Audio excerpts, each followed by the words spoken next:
শ্রাবণ মাসে পুজো দিতে যাওয়ার ফটো তো তোমাদের সাথে আগেই শেয়ার করেছি। আর তোমরা যারা জানো না তারা জিজ্ঞাসা করেছো যে এই মন্দিরটা কোথায় আর এই মন্দিরটা কখন খোলে, মানে পুজো দিতে যাওয়ার জন্য। তো এই ভিডিওটাতে তোমাদের সবটা শেয়ার করব। তো প্রথম থেকে তোমরা ভিডিওটা দেখতে থাকো। তো হ্যালো এভরিওয়ান, আমি সুপর্ণা আর আমার একটি নতুন দিনের নতুন ভ্লগে তোমাদের সবাইকে ওয়েলকাম। খুব ভোর ভোর আমরা উঠে গেছি, দেখতেই পাচ্ছ যে এখন বাজে 3:48। আর আমি উঠে দেখি বাড়ির সবাই রেডি হয়ে গেছে, মানে যারা যারা পুজো দিতে যাবে আর কি। কিন্তু আমি একা রেডি হইনি, আর আমার ওপরে তো সবাই চিল্লামিল্লি শুরু করে দিয়েছে যে কখন থেকে ডাকছি, তুই এখনও উঠছিস না। তো দেখো আমি এরপরে কোনো ক্লিপসই নিইনি, মানে যে রেডি হওয়ার যে ক্লিপস নেওয়ার সেটা নিইনি। আর এখন বাজে 4:14, মানে ততক্ষণে বেরিয়ে গেছে। তার মানে বুঝতে পারছো যে আমি কত তাড়াতাড়ি স্নান করেছি, কত তাড়াতাড়ি রেডি হয়েছি, বুঝতেই নিশ্চয়ই পারছো। তো দেখো আমরা এখন বেরিয়ে পড়েছি, আর রাস্তাটা কতটা অন্ধকার। যেহেতু আজ সোমবার আর আমাদের গাইঘাটাতে আজকে হাট, তো দেখলাম অনেক ভোর ভোরেই বাজারে অনেক লোকজন আসা শুরু হয়ে গেছে। আর তোমরা যারা বলছিলে যে এই মন্দিরটা কোথায়, এটা হলো আমাদের গাইঘাটা থেকে জাস্ট 10 মিনিট লাগে, জলেশ্বরে। এটা হচ্ছে জলেশ্বর মন্দির। আর আমাদের এই মন্দিরটা অনেকেই মানে চেনে, অনেকের দূরের থেকে লোকজন পুজো দিতে আসে।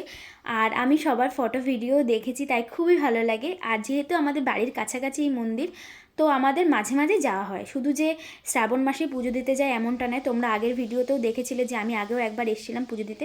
একবার না, মাঝে মাঝে যাওয়া হয়। তো দেখো আমরা এখন লাইনে দাঁড়িয়ে পড়েছি, আর ভোর 4টে থেকেই কিন্তু পুজো দেওয়া শুরু হয়ে গেছে।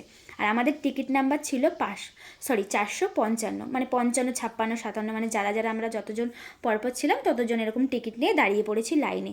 তো দেখতেই পাচ্ছ আমাদের আগেও কত লোক চলে এসে, মানে আমরা ধরতে গেলে লেট করে এসেছি, অনেকটাই লেট করে ফেলেছি। আর আমাদের এটাই ইচ্ছা ছিল যে আমরা অনেকটা তাড়াতাড়ি আসবো, আর রোদ্দুর ওঠার আগেই আমরা বাড়ি চলে যাব, যাতে গরমে লাইনে দাঁড়াতে না হয়। তাছাড়াও আমার ভাইয়ের কিন্তু এক্সাম ছিল, ও কিন্তু তাও এসছে আমাদের সাথে। আমরা ভেবেছিলাম ওকে ঘুম থেকে ডাকবো না, কিন্তু ও আমাদের সবার আগে উঠে বসে রয়েছে। ইভেন ওই কিন্তু আমাদের ডেকে তুলেছিল।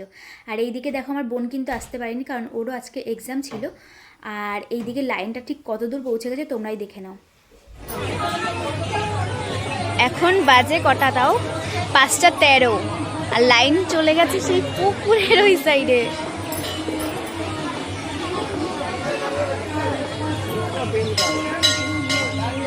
হর হর মহাদেবের নাম নিয়ে আমরা একটু একটু করে লাইনে এগিয়ে যাচ্ছি। আর ভেতরে কিন্তু আমি ফোন নিয়ে যাইনি, ফোন অ্যালাউ ছিল কিন্তু আমি ফোন নিয়ে যাইনি। তার কারণ হচ্ছে ভেতরে প্রচণ্ড রকম ভিড় ছিল। আমার একটা ফ্রেন্ড বললো তুই ফোনটা নিয়ে ঢুকিস না, আর ফোন নিয়ে গেলে কিন্তু আমি ভালো করে জলও ঢালতে পারতাম না। তাই ফোনটা কিন্তু আমি বাইরে ভাইয়ের কাছে রেখে গেছিলাম। আর এইদিকে দেখো এখানে ধূপকাঠি মোমবাতি দেখাতে হবে। তো এখানে দেখো আমার বড় মা, মা আর হচ্ছে দেখা হয়ে গেছে আপনি আমার হয়ে গেছে।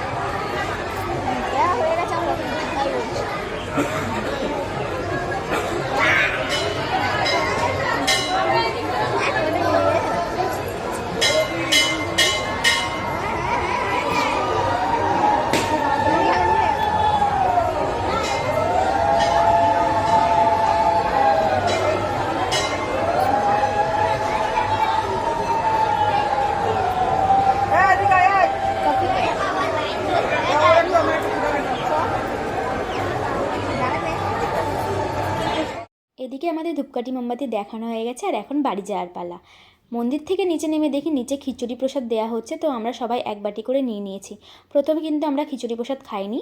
আর এইদিকে দেখো আমার ভাই কিন্তু মানে আইসক্রিম খেতে প্রচণ্ডই ভালোবাসে, ওকে আইসক্রিম দিলে আর কিছু লাগবে না।